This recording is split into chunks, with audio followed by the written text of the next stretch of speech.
afternoon. I know it's right after lunch. Hopefully I'll be able to manage to keep you awake.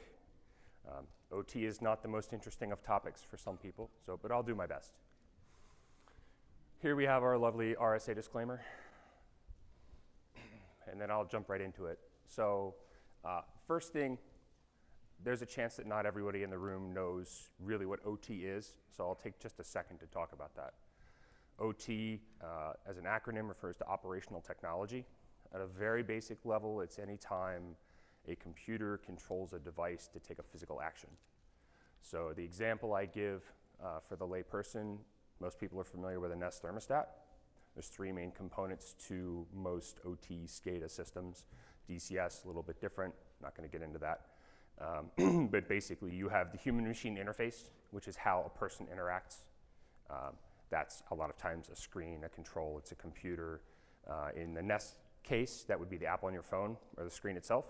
Then you've got the programmable logic controller, the PLC. That's the piece that actually does the command and control, the internals of that thermostat, right? So it's turning fan on and off. It's making adjustments for temperature, pressure, those types of things, humidity. And then the sensors, or the remote terminal units, the pieces that are taking feedback and giving it back to you with the HMI, with the screen of the app on your phone. That's going to be the actual thermometer, the humidity sensor, fan speed sensor, depending on how that system is set up, right? So then we extrapolate that out from that Nest thermostat to the power grid, and you're controlling basically giant circuit breakers on and off. If it's a power plant, you've got the speed of the generator, you've got pressure for steam, whatever's causing that generation. If it's electricity through solar, geothermal, wind, that control of that system in the water space, it's valves. In manufacturing, it might be metal stamping or CNC or something else, right? So that's the basic concept of OT.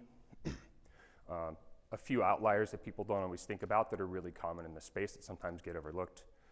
Things like physical security devices, card readers, badge access, cameras. Unsecure physical security, NVRs and cameras are a pen tester's best friend. And then building controls, HVAC, lighting, elevators, door controls. Those are all things now that are moving into the smart space that are part of OT, kind of on the fringe, and they don't always get the care and feeding they need. Now, as far as third-party risk is concerned, a lot of times in the OT space, and this is regardless of whether it's critical infrastructure or manufacturing, you have vendors involved, and it might be remote management, it might be remote operations, it might just be that they provide the hardware or the software, services, whatever that is in that space, or they might be partners of yours that need to interact for whatever reason. If they have access to your environment, or they're providing input to it, so maybe they're providing you software updates, or maybe they're feeding you data that's part of your analytics, that's third party, and the mechanisms they use to interact with you are where that risk comes from. So we're going to try to touch on all the major topics there. If I miss any, please feel free to bring them up in the comments. How well do you think you need to know your vendors?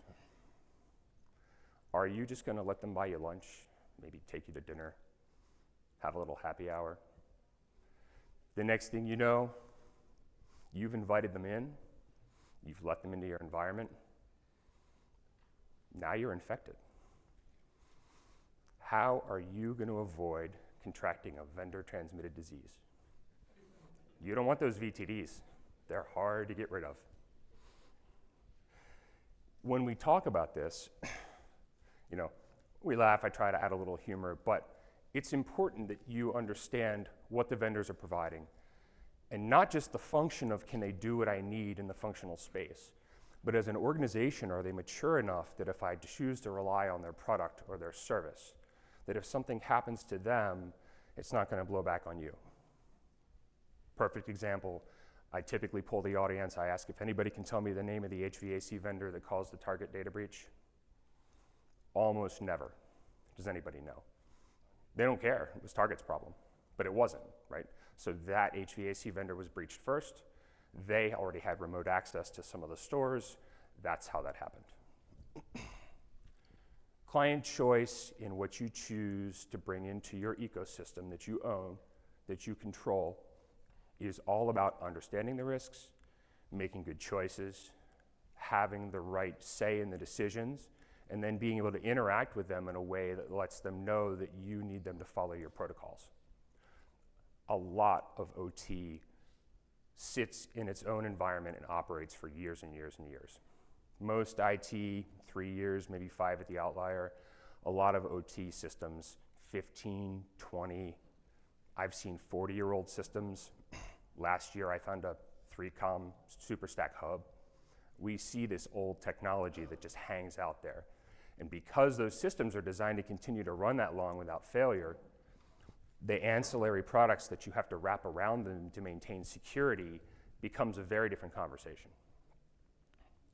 The other things I'll say is when you're starting to look at your partners and evaluate them for this third-party risk, if they're going to be integral to your business decisions or if they're going to be integral to your business operations, include them in discussions in your business continuity, in your disaster recovery, and in your tabletop exercises.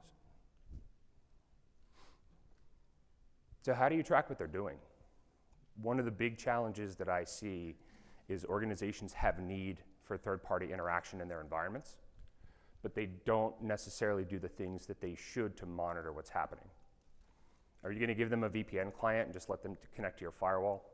Maybe they're in a group that limits where they can go, but that inherently doesn't give you the visibility to know very specifically when they log into the system what actions are they taking. You might have the logs, you might not. You're not going to be able to put agents on a PLC.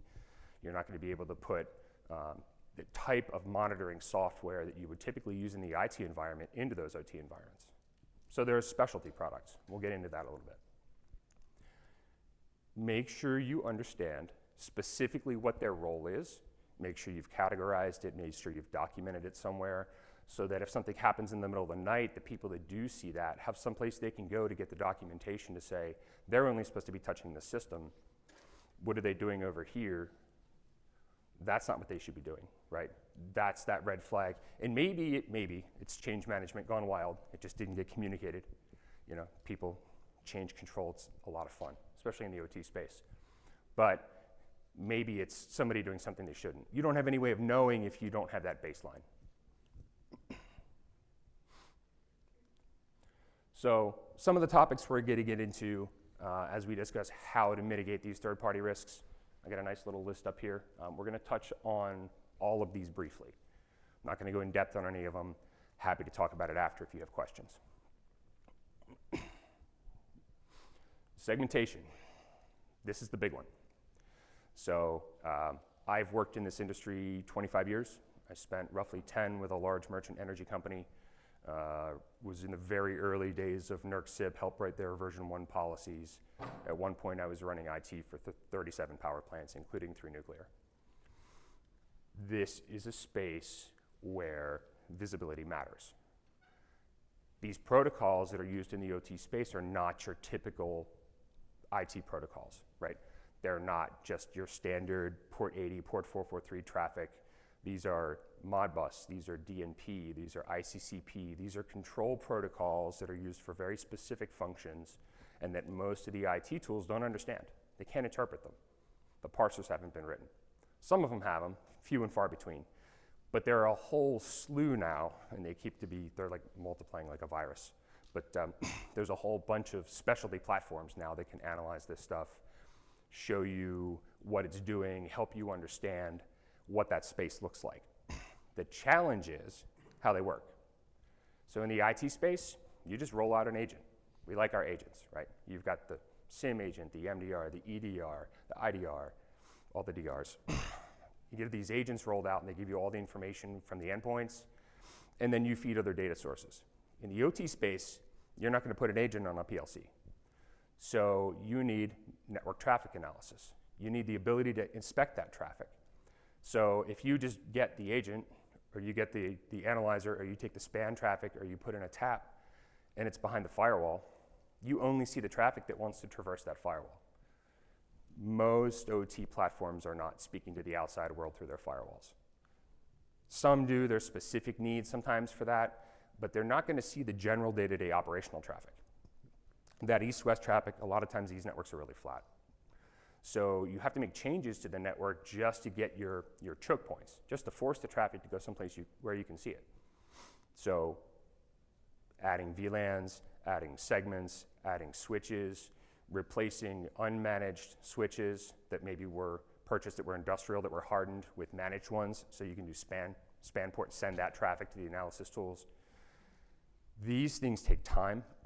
If you're in real-time operations, or if you're in energy, water, gas pipeline, manufacturing, you're making cars, you're making appliances, whatever it is, resilience and uptime are the key in the OT world.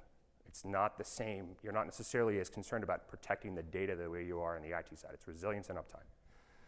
You might get a maintenance window once every 3 months, once every 6 months even.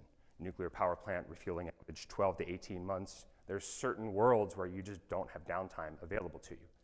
So if you want to make these network changes, one of the bigger challenges in buying one of those visibility platforms is now you've got this on-ramp. If you go and buy that platform for 20 plants or 20 sites, it might take you 4 years to get to a point where those last 5 sites come online. You've been paying for licenses for 3 years you're not using.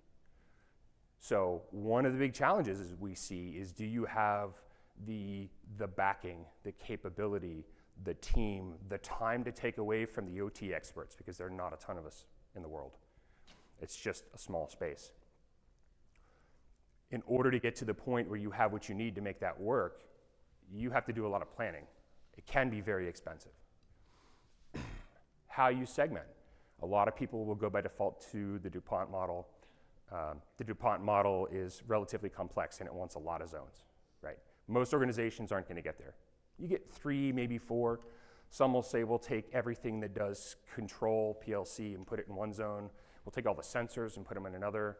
We'll take the SCADA servers, the HMI, the historian, we'll put them in another. And then we might want to replicate that historian data out to the outside world. The organization might want it for sales or inventory, ERP, whatever it is, right? They'll replicate that out through a DMZ, through another historian. Which, by the way, don't put your historian inside and just punch a hole and send it outside. Please replicate it through a DMZ. That requires changes. That 3-4 zone model, and some organizations for other reasons will carve it up differently, right? You might put, if you've got a 1 million square foot manufacturing plant, you might put line 1 in its own zone, line 2 in its own zone, line 3 in its own zone. There are operational reasons why you make those decisions. But it doesn't need to be overly complex. The next thing that you get once you have the segmentation is the ability to understand your baseline. Now, some organizations operationally know what their traffic data flows should look like, but if you can't monitor it, if you don't have the segmentation, if you don't have the visibility, you can't see it. And so seeing it is part of the important battle, because you generate your baseline. Once you have your baseline, now you know what normal is, then you know what abnormal is. Why is that SCADA server talking to Amazon? Why is it able to talk to Amazon? I walked into a water utility a couple of years ago. We were there for an assessment a few weeks before Christmas, and the system operator was doing his Amazon Christmas shopping on the SCADA console. His manager was not happy. But why did that system have access? Why wasn't it being prevented? What was the segmentation doing? Why wasn't the visibility there to see that that traffic was going someplace it shouldn't have been? That's your baseline. Your baseline also can give you operational data, so it can help you understand when things might not be going right with normal operations, whether it's power plant, substation, manufacturing facility. But this data is going to give you the capability to build out your business continuity and disaster recovery plans. It's going to give you the capability to maybe understand from trending when you have the best opportunity for downtime to make changes. It's going to give you the functional data on the business side to make things more efficient. So there's more to this than just cybersecurity. And that's why some of these visibility platforms, I'll mention a few vendor names, try to cover, broader landscape, right? So people in this space are probably familiar with Dragos. They're probably familiar with Clarity. We've got Nozomi. And there's specific reasons and use cases for some of these platforms, right? If you're heavy Rockwell, Siemens shop, they've both made investments in Clarity. Potentially a little bit better fidelity of data. They also have a little bit more focus around the operational side, getting you asset inventory, firmware versions, those types of things. The other platforms can do that as well, but that integration sometimes gives them an edge. If you want more of a pure security, we're going to see it, we're going to stop the threats, we're going to help with the threat hunting. That's kind of the Dragos bread and butter. If you are Honeywell, they bought SCADAfence. If you want to pull the data out and put it into Azure IoT Hub, Microsoft bought CyberX for that reason. If you are a Tenable shop on the IT side and you want that integration, Tenable OT used to be known as Indigi. So this kind of collapse of those vendors in that space has driven people to want to understand why they would pick one over another, and sometimes it's that type of an operational function.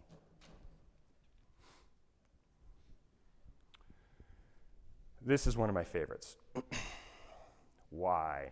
Why let your vendors tell you what remote access solution they're going to use to get into your environment, right? We can talk about critical infrastructure, but if whatever you're doing with OT is critical to your business, that is your business critical infrastructure, right?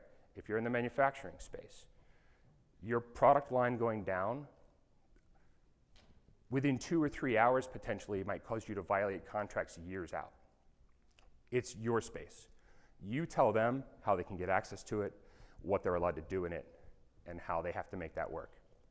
Now, where this becomes a challenge is if the technology's been in place for a long time and you have a service contract that dictates that for them to provide you your annual maintenance or monthly maintenance or quarterly maintenance, that you have to let them come in through this mechanism. That contract language exists. Don't be afraid to talk to your procurement people and your legal teams and say, we need to renegotiate this point. We can no longer allow them. And the way the world has gone, the threat landscape, most companies are going to be reasonable about this. Take the time and go do that. We see TeamViewer. We see VNC. We see, I'm not kidding, major manufacturer, brand you would know, 2 million square foot facility. In the basement was the chiller controls. Windows 98 running PC Anywhere 9. They still had the CD sitting on top of the computer. This stuff is still out there. Have these conversations. Why are you letting your vendors dictate this stuff? If you're in the vendor space, be willing to have the conversation and adopt to the needs of your clients. They want to trust you. Maybe they should, maybe they shouldn't. But also, when they don't have a single mechanism, a single platform to allow you remote access, they can't track what you're doing. They can't tell if it's good or bad. If you get breached, then they get breached. In this world, that liability is going to fall back on you, in a lot of cases, regardless of what the contracts say, because it falls under gross negligence. Now, why do you choose the solutions you do for secure remote access? The solution that you pick, in my opinion, should have the ability to give you granularity all the way down to keystroke logging. If this is critical infrastructure for you and your operations and your business, every single thing someone does to remote access should be tracked, should be replayable. It's very important for cybersecurity. It's also very important for resilience. What happens if you get a new tech who comes in and it's the middle of the night and there's a problem and a change needs to be made, they log in remotely, they make the change and it causes a problem. Maybe they're sleepy. Maybe they've forgotten. Maybe there's a new version of the software that they're used to using and you've got an old version on your PLCs. If you can replay what they did, you can find that error and fix it faster. These are very important choices. Also, where are you going to allow them that remote access? Do they have to come from a specific point? Do they have to jump through multiple jump points? Corporate firewall first, facility firewall second, secure remote access capability, whatever that is. There's a bunch of vendors that make this. Pick a solution that will give you the ability to take care of yourselves. This is another one that's going to be less popular with people in the room who have been system operators, who've sat in front of the SCADA console in the middle of the night. Do not anymore have user 1, user 2, account 1, account 2.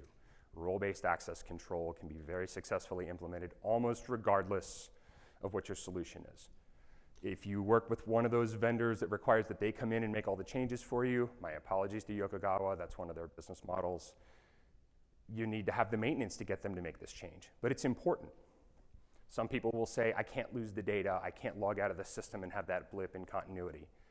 Most SCADA systems I see across all industries have at least 2 consoles running at the same time, a lot of times side by side. Log out of one, log the new user in. Once it's fully logged in and running, log the other one out and back in. There isn't a need to make that an excuse to stop doing this. You need to have that ability to have the attribution of who did what in order to be able to get you where you need to go around the fidelity of operations. From a cybersecurity perspective, it's important. From a resilience perspective, it's important. If the device can't do it, put a security wrapper around it. So we have lots and lots of technology in the OT space that is antiquated. We have lots of technology that is a very specific single use. You bought that PLC because it was resilient. You bought that sensor because you needed to. You needed that specific packaging machine because only 2 vendors make it and this one is better. If it can't protect itself, put a security prophylactic on it. Take the mechanisms that you have available either through IT or through other products or even just through best practice, whether it's segmentation in zones, whether it's specific monitoring of that solution, and come up with a way. You might put a front end, you can only get to that specific device through this jump host. Sometimes that's necessary. It's an extra step for the operations and the maintenance staff. They're not going to be happy with you. But at the end of the day, if it prevents an outage, you'll be happy it was in place. We did an assessment for a food manufacturer. They had a nice, shiny, new packaging machine, shrink wrapped the food product after it was prepared. This was a plant that was new in 2017. We were doing an assessment in, let's say, 2020. We found that the device was hosting a website, right? Port 80 was open, fine. Open a web browser. We're not using a scanner or anything like that. The team knows better. Open a web browser. We're going to see what it's serving. Should be just settings, maybe just interface. Opening the browser crashed the machine. It crashed the PLC. This is something that it's built to do, to the point that they had to take the CMOS battery out of it to get it to reset. We started looking at it, we're like, why? This is new equipment, right? This is the kind of stuff, that's the age of equipment that frankly you should be able to truly pen test. It was running Windows ME. Yeah. Windows ME was end of life maybe 2008, right? We're like 2020, brand new contract 2017. This is where procurement is your friend, and I'll get back to that. But that is a system that can't protect itself even from normal function, normal operations. Personally, I wouldn't want Port 80 available on that device. I would do whatever I had to. I'd wrap it, give it its own VLAN if you have to. You're not going to put your own firewall around it, but there are little things you can do to keep somebody from going to Port 80 on that machine because it's part of a critical line of operations, right? The raw material comes in, it goes in, it gets cooked, it comes out, it gets packaged, the packaging machine is down, right? An hour of downtime for that firm is $1 million on that line, that particular line. That's another brand you would know. They also had a funny machine they were testing. We walked in and they had a new packaging machine. So robotic arm is picking up finished product, frozen, put 6 in a box, fold the box. There is Lexan wrapped around it and it's all taped up, it's all cracked and broken. When they were tuning this machine, they were doing something else on the network at the same time. They had a maintenance outage window. This little network was being tested. They were running some vulnerability scans. Safe environment, they expected it, they knew what they were doing. When the scanner hit the packaging machine, it picked up a frozen turkey and threw it across the room at like 50 miles an hour. The security camera footage of that was excellent, but it just gives you an idea. I had a former colleague, one of the first places that I worked, was on the cybersecurity side. They weren't familiar with Nessus, well-known vulnerability scanner if you don't know. Downloaded it on a Friday afternoon, set it off to scan a network, 10.class A. If you're a network nerd, that's a bad idea. I had been yelling and screaming that we needed segmentation, segmentation, segmentation. We had all these power plants that didn't have their own firewalls. That person took 16 of those plants offline on a hot summer afternoon in Baltimore. Why? Because the control system, and I hate to pick on them, but back in the day they were a pain about this, Emerson Ovation. Emerson at the time would not engage in the conversation with their clients about patching and hardening, right? So they were running on Solaris 2.6, Solaris 9 was new. If you know Solaris, that's actually only 2 versions apart. But old version, they wouldn't let you turn stuff off. That version of Solaris was running CUPS, which is a print driver. Why you would want that in that environment, I don't know. But every time the scanner hit one of those control SCADA servers, CUPS thought it was a print job, gave it a little bit of memory. He set the default scan to 65,000 ports. It didn't take long before all the memory was gone, the systems were crashed, and you have a brownout. That was an interesting conversation. The CEO pulled everybody together in IT and cybersecurity, and I was IT for OT at the time, and said, tell me why I don't fire you all. And I raised my hand and I said, well, I've been asking for the money for the firewalls for 2 years. And he said, how much money do you need? And I said, it's going to cost us about $3 million. And he said, we just lost like $80 million. Make it happen one day. Nobody wants to go through that, but that's life in this space sometimes. Identity and access management, just really quickly, role-based access control I touched on, MFA. These are solutions that are used in the IT space, right? If you're in the OT space, talk to IT. I know you think they don't understand OT, but they have some cool tools that they can share with you.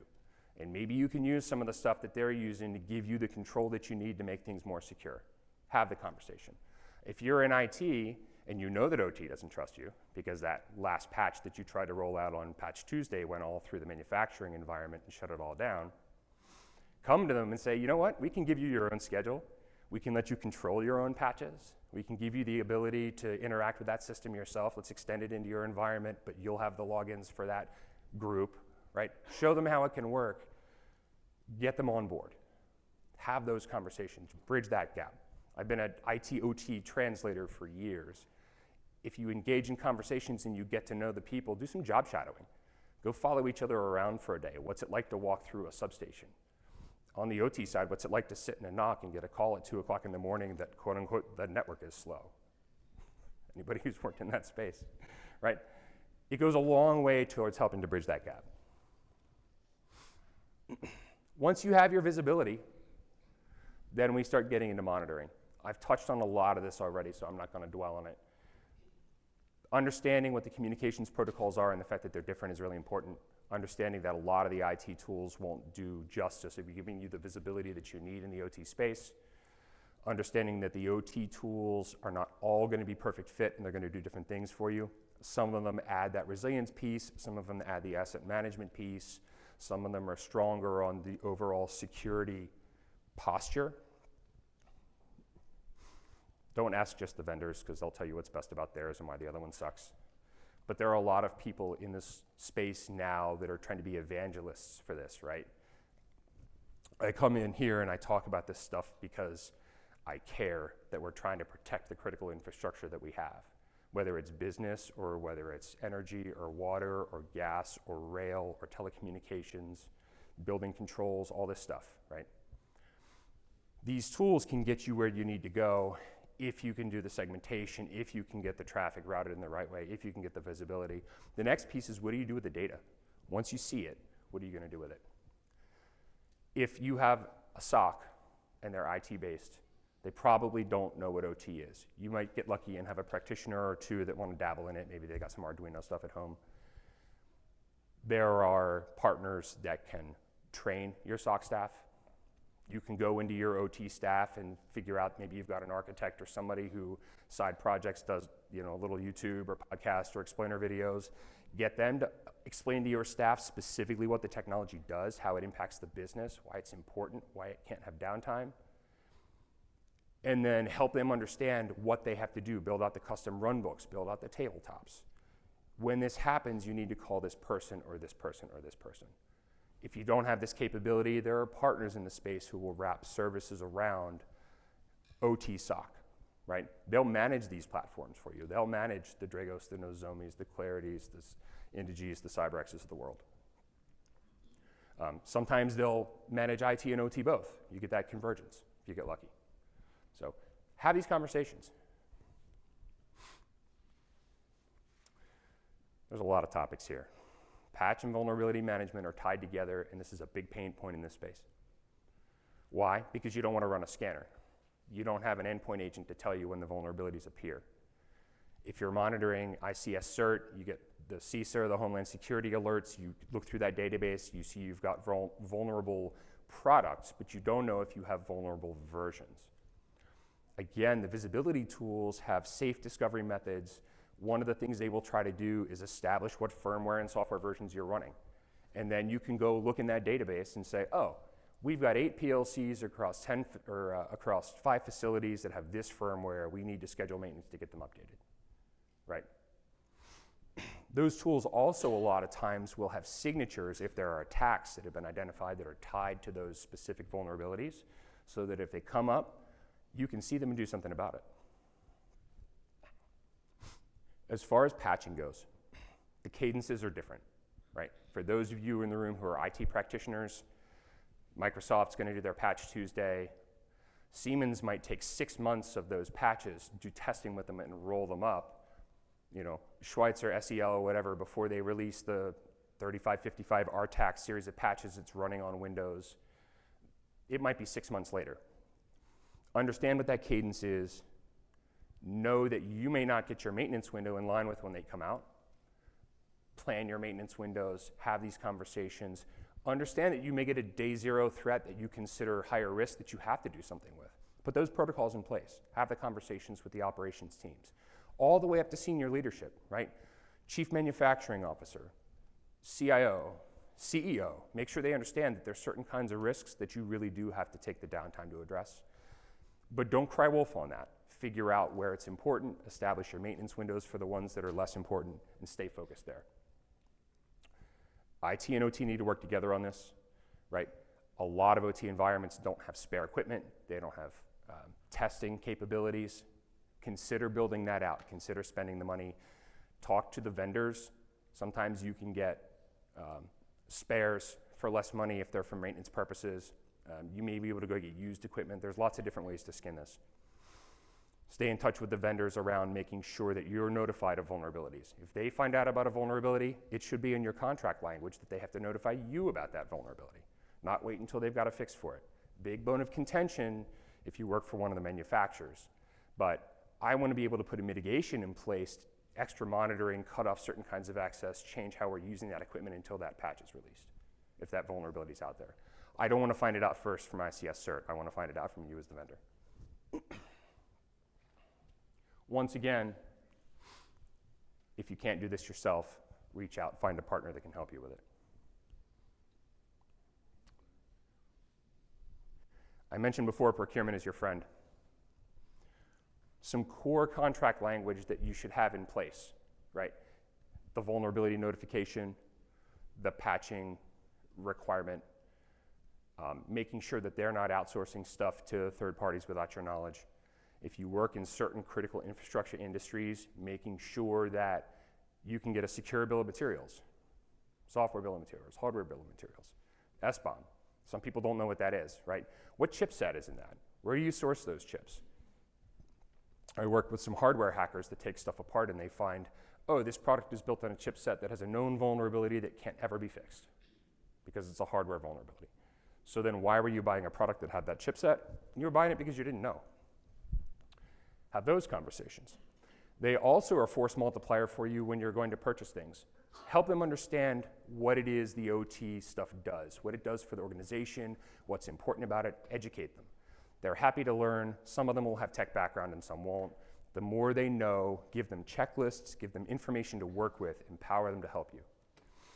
Did a penetration test for a large energy company. They had just deployed advanced metering, AMI, 800,000 meters. They decided to use that mesh network they had created that they now owned for recloser automation, so turning on and off sections of the power grid remotely. They bought these little remote access gateways, mini firewalls basically, put a certificate on them. They were tunneling back to the control center. We went out in a neighborhood, do a box on a pole, opened it up, attacked that box, and got through it and got all the way back to the control center. Had to stop the test, had to report it to NERC, all these problems. We create a little report, they go to the vendor says, we don't do a lot of work in this space, we don't really care, we're not gonna help you. Because they didn't buy 2 or 3 of them and have them security tested, or asked to see a penetration test report of the hardware or a certification like 62443 beforehand, they had to buy 4,000 of something else and roll trucks and replace them all. That was not a small bill.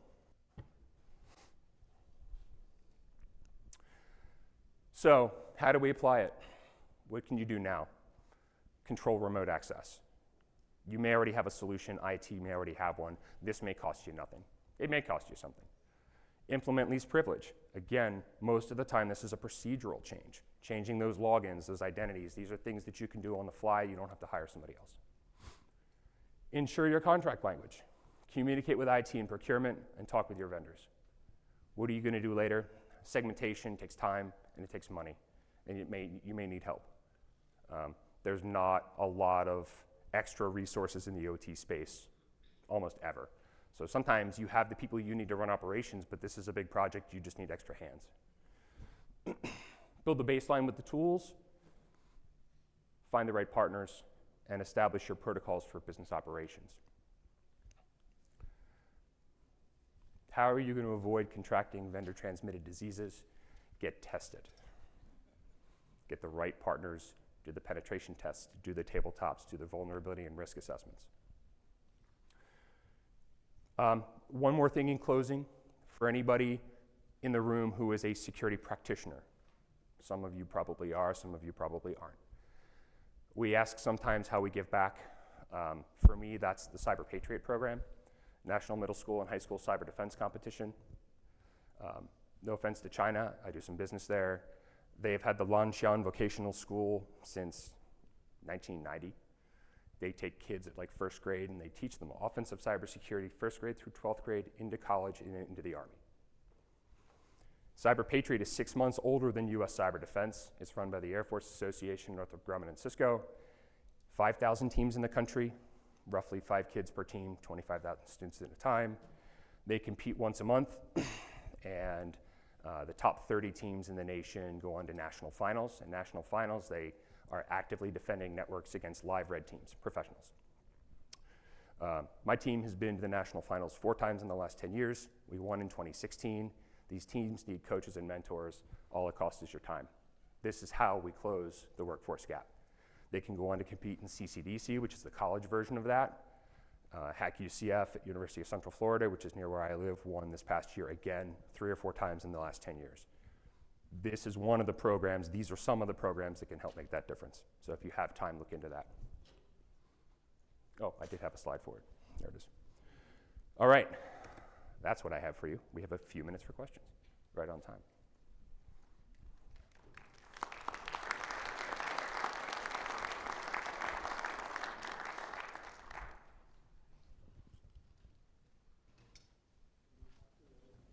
I have a question. I work in manufacturing, so usually, and I'm IT. Okay, I'm not OT. I don't really understand OT, and it's okay. But when I deal with the OT guys, usually they tell me that they don't have a lot of choices in terms of vendors that they can deal with, especially when it comes to the production line. In our business, there's usually either 1 or 2 businesses that we can deal with. So we can't really unusual. say, hey, I don't like you because you don't do things properly. Yeah. How do we deal with? So what you do is you open a conversation with them and you say, the world has changed. You know, Yeah, they're German, so it's not easy. Ein bisschen, aber es ist nicht so gut. You can have these conversations, you really can, and say to them, look, the world's changing. IEC has got new certifications, ISO 27000, the new version that's updated. There is a push towards requiring the vendors to work with the clients around stuff like this. We need this specific thing from you in order to continue to do business in the future. Bluff a little bit. Even if there's no other vendor, have the conversation to say, this is something that really has to happen. It's critical. What happens if our operations go down? Are you going to take the liability because you weren't willing to work with us one way or the other? Engage your procurement people. They're used to having these conversations. The OT people aren't, right? That's not the conversation they're accustomed to having, especially if they're tied to working with one vendor. They maybe had the same rep forever. Get the people who are the professional negotiators involved. Get the attorneys and get the procurement staff and get them to help. It's not your job, it's not their job. You have other people who you can involve who it is their job. Let them get involved and help you. Thank you. Sure.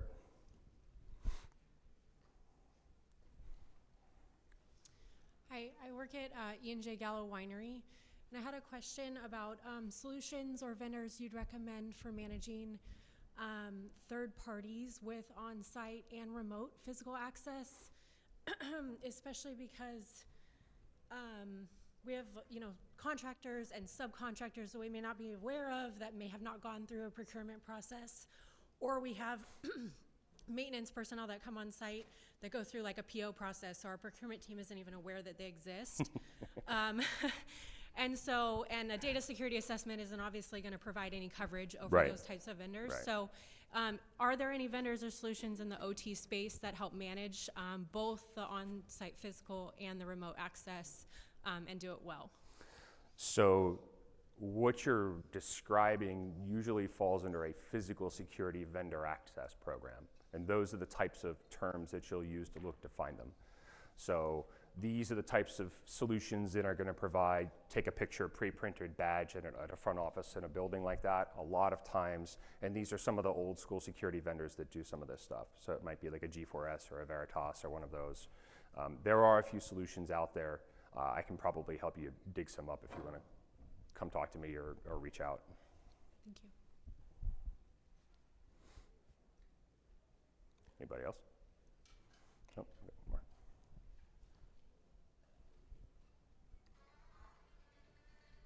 Yeah, I've got a question.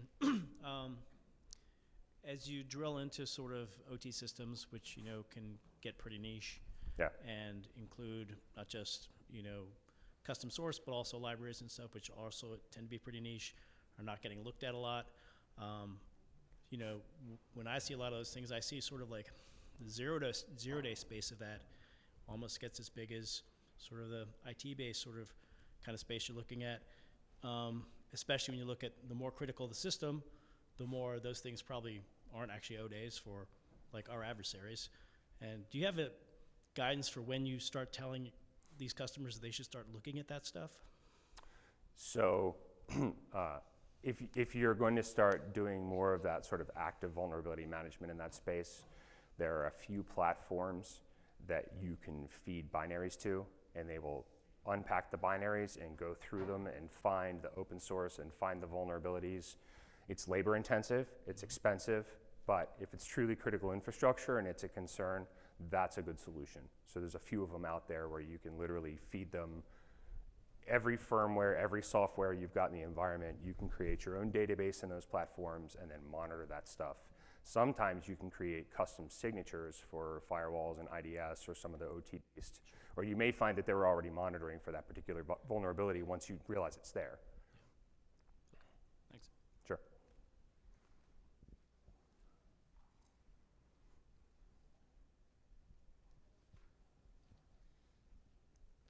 So I have an environment that has some relatively novel OT equipment, and I was wondering if there are any communities that you might recommend to join, perhaps online or whatnot, to maybe connect with some like-minded people. Sure. Can you give me some idea of what industry we're talking? Some of them are industry specific. This would be broadcasting. Okay. All right. So that's tough. So it is, and that's a particularly tough one because there isn't an ISAC for that, right? The DHS categories, they've got ISACs, they do information sharing. What I would offer is look for vendor user forums would be one place to start. See if there's security or cybersecurity discussions in that space. The next one is media. So media roughly a lot of times rolls up under, like there may be information available to you through the MS-ISAC, which is sort of the multi-state information sharing. It was designed originally for municipal governments, but they've kind of branched out in what they do. The other thing is, if you reach out to me, I can dig through some contacts and see what else I can find. Also, anybody who maybe wants to chat later, I'll be at the B restaurant. We've got space there alongside one of our partners where I'll be hanging out. But any other questions? Thank you all for coming. I appreciate your time.